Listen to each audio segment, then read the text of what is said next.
नमस्कार, मैं हूं पुष्कर चौहान। बिहार की राजनीति से इस वक्त की सबसे बड़ी खबर, प्रशांत किशोर अपना चुनावी डेब्यू करने जा रहे हैं।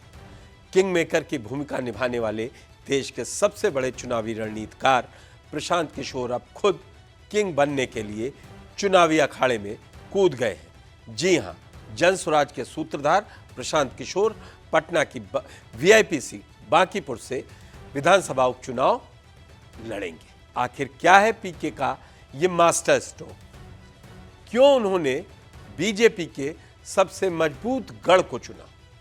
बांकीपुर ही क्यों चुना पीके ने? सबसे बड़ा सवाल यही है कि बांकीपुर से वो चुनाव लड़कर क्या अपना अस्तित्व बचाने के लिए लड़ रहे हैं? बिहार में बीजेपी का फिक्स डिपॉजिट कहते हैं बांकीपुर को, अब एक किला माना जाता है। 40 सालों से यहां बीजेपी का एक छत्रराज है। राष्ट्रीय अध्यक्ष नितिन नवीन और उनके पिता स्वर्गीय नवीन किशोर सिन्हा यहां से लगातार जीतते आ रहे हैं और राष्ट्रीय अध्यक्ष बनने के बाद नितिन नवीन के राज्यसभा जाने से यह सीट खाली हुई है। प्रशांत किशोर का मानना है कि अगर बिहार में बदलाव का संदेश देना है तो दुश्मन को उसके सबसे मजबूत घर में घुसकर हराना हो। किसी का गढ़ नहीं है, बिहार के लोगों का गढ़ है।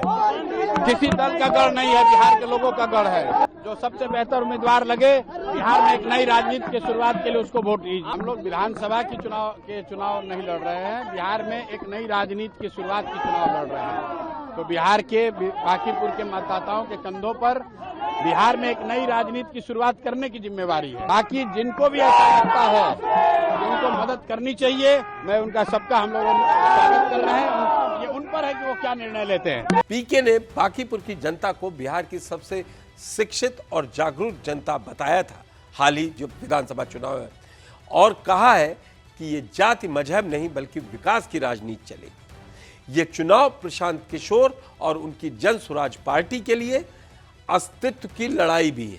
पिछले विधानसभा चुनाव में जन स्वराज ने 238 सीटों पर चुनाव लड़ा था, लेकिन उसे एक भी सीट नसीब नहीं हुई। क्रिटिक्स ने कहा कि पीके को वोट कटवा के रूप में समझना चाहिए, लेकिन अब प्रशांत किशोर इस उपचुनाव के जरिए पलटवार करना चाहते हैं। लेकिन प्रशांत किशोर के लिए ये राह इतनी आसान नहीं होगी। पीके ने इसके लिए एक बेहद आक्रामक और जमीनी चक्रव्यूह तैयार किया है। पीके की नजर आरजेडी, कांग्रेस और बीजेपी के बीच होने वाले पारंपरिक ध्रुवीकरण को तोड़ने पर है, और अगर उनका ये दांव चल गया तो आरजेडी अपना उम्मीदवार उतारती है तो पीके विपक्ष के भी कुछ हिस्से और नाराज बीजेपी वोटर्स को अपने पाले में खींचने की रणनीति बनाएंगे। लेकिन पीके के लिए ये सब करना इतना आसान नहीं होगा। बांकीपुर विधानसभा सीट पर 30 जुलाई को मतदान होना है और 30 अगस्त को नतीजे आएंगे। ये चुनाव महज एक विधानसभा का उपचुनाव नहीं है, बल्कि ये तय करेगा प्रशांत किशोर बिहार की राजनीति में लंबी रेस के घोड़े हैं या सिर्फ एक सोशल मीडिया नैरेटिव। लेकिन हकीकत ये भी है, पीके ने ये कहा था कि वो 10 साल तक, जब 2025 में चुनाव हो रहे थे विधानसभा के, तो उन्होंने कहा था कि वो 10 साल यहीं रहेंगे, बिहार में रहेंगे, अब वो कहीं नहीं जाएंगे। लेकिन तब से आपने देखा वो 238 सीटों पर चुनाव लड़े थे और एक भी सीट उनके खाते में नहीं आई थी।